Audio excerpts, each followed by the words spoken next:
59 ஆண்டுகளுக்கு பின்னால் காங்கிரஸ் அமைச்சரவையிலே தமிழகத்திலே இது ரொம்ப வியப்பாக இருக்கிறதல்லவா? கண்டிப்பாக திருமாவளவன் கேட்டார், ஆட்சியிலும் பங்கு அதிகாரத்தில் பங்கு கேட்டார். அவர்கள் ஓப்பனாக டிக்ளேர் பண்ண மாதிரி பேசினாங்க. அவங்க கருத்துக்கு ஸ்டாலின் மதிப்பு கொடுத்தார், ஆனால் தவிர்த்து விட்டார். காங்கிரஸும் சொன்னது ஆட்சியிலும் பங்கு அதிகாரத்தில் பங்கு மதிப்பு கொடுத்தார், அணைத்து கொண்டார், ஆனால் ஆட்சியில் பங்கு கொடுக்கவில்லை. இப்பொழுது தாவேக ஆட்சியில் 2 காங்கிரஸாருக்கு மந்திரி பதவி. 59 ஆண்டுகளுக்கு காங்கிரஸ் காலத்துக்கு அப்புறம் மிக வியப்பாக இருக்கிறதா? இப்பொழுது திரு ஸ்டாலின் அவர்கள் நினைக்கலாம், ஒரு கணம் நாமும் கொடுத்திருக்கலாம், நமக்குள் ஒரு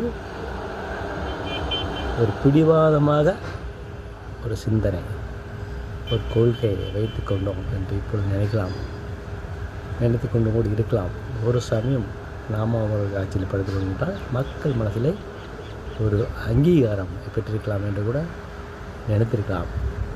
அவர் தானே தன்னுடைய கட்சி பெரும்பான்மையாக ஆட்சி செய்ய வேண்டும், வேறு எந்த ஒரு மற்ற கூட்டணி கட்சிகளோட தலையீடு, அந்த நிர்வாகிகளோட தலையீடும் இருக்கக்கூடாது என்று நினைத்திருக்கலாம். அது இப்போ தலைகளாக மாறி இங்கே முஸ்லீம் கட்சிகள், காங்கிரஸ் கட்சிகள், தாவேக்காக்கெல்லாம் விஜய் அழைத்து மந்திரி பதவி தருகிறார்கள். அவர்கள் கொடுத்தால் நாங்கள் கூட்டணியிலிருந்து விலகிக் கொள்ளும் என்று சொல்கிறார்கள்.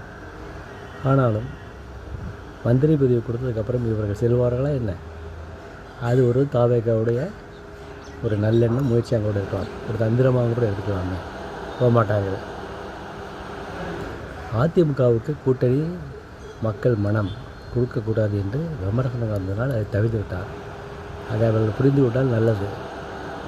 புரிந்து கொள்ளாமல் தாவேக்காவுக்கு எதிராக ஆட்சி கொடுத்தால், அதிகாரம் கொடுத்தால் தான் நாங்கள் தோணும் என்று சொன்னால் அது அறிவுபூர்வமாக இருக்காது. மக்கள் மனதில் மீண்டும் வேலுமணி, சண்முகம் அவர்களுக்கு மக்கள் மத்தியில் அதிருப்தி தான் கிடைக்கும்.